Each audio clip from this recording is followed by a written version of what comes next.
కర్నూలు జిల్లా ఎంబిగనూరు నియోజకవర్గం నుంచి రెండవసారి అఖండ మెజార్టీతో ఎమ్మెల్యేగా బీవీ జయనాగేశ్వరరెడ్డి గెలుపొందారు. ఈ నేపథ్యంలో మంత్రివర్గంలో జయనాగేశ్వరరెడ్డికి చోటు కల్పించాలని టీడీపీ యువ నాయకుడు గురురాజురావు దేశాయ్ కోరారు. రేపు ముఖ్యమంత్రిగా చంద్రబాబు ప్రమాణ స్వీకారం చేయటం తనకు సంతోషంగా ఉందని, బాబుపై రాష్ట్ర ప్రజలు పెట్టుకున్న నమ్మకాన్ని వమ్ము చేయకుండా అభివృద్ధి పథంలో నడిపిస్తారని ఆశాభావం వ్యక్తం చేశారు గురురాజరావు దేశాయ్.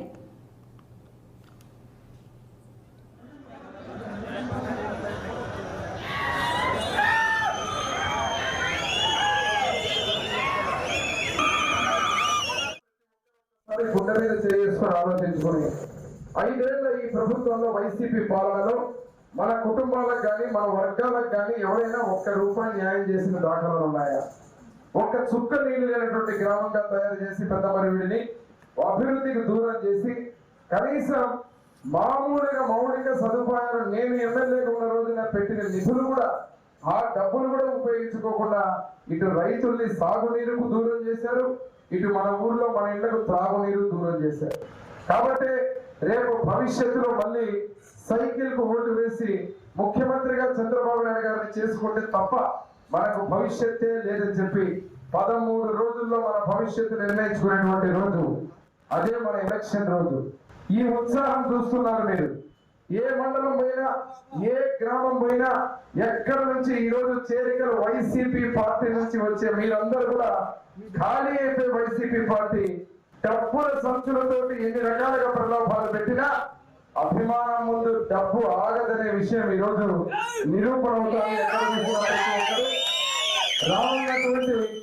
రానున్నటువంటి ఎన్నికల తేదీన ఈ అభిమానం, ఈ చప్పట్లు, ఈ కేరింతలు, ఈ ఈలలు ప్రతి ఒక్కరి కూడా ఒకరు 10 మందిని, 10 మంది 100 మందిని, 100 మంది 1000 మందిని ఓట్ల రూపకంగా వేసి 130 సార్లు బటన్ నొక్కాడంటే జగన్మోహన్ రెడ్డి. నొక్కి నొక్కి నొక్కి నొక్కి నొక్కి 5 ఏళ్లు పరిపాలన చేశాడు. శ్రీ బీవీ జయనాగేశ్వరరెడ్డి గారిని నందవరం మండలం తరపున మరియు నియోజకవర్గం తరపున అఖండ మెజారిటీతో గెలిపించి ఆయన అసెంబ్లీకి పంపిస్తామని చెప్పేసి ఇంతకుముందు కూడా కార్యకర్తలు, నాయకులు అందరూ మాట ఇచ్చారు. ఆ మాట ప్రకారంగా ఆయన్ను అసెంబ్లీకి పంపడం జరిగింది. అలాగే ఆయనకు మంత్రి పదవి ఇస్తే కూడా ఆయన అనర్గళంగా జిల్లాకు కానివ్వండి, కర్నూలు జిల్లాకు కానివ్వండి, ఎమ్మిగనూరు నియోజకవర్గానికి అభివృద్ధి పనులు చేస్తూ ప్రజల మన్నలను పొందడం కూడా ఖచ్చితంగా గ్యారంటీగా ప్రజల మన్నలను కూడా పొందుతారని చెప్పేసి మేము తెలియజేస్తున్నాము.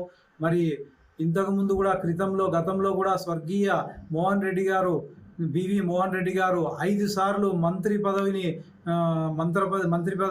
మంత్రిగా పనిచేశారు. ఆయన ఎన్నో రాష్ట్రానికి ఎన్నో అభివృద్ధి పనులు కూడా చేశారు. మన ఎమ్మిగనూరు నియోజకవర్గానికి కూడా గ్రామానికి కూడా అభివృద్ధి పనులు ఆయన చేశారు.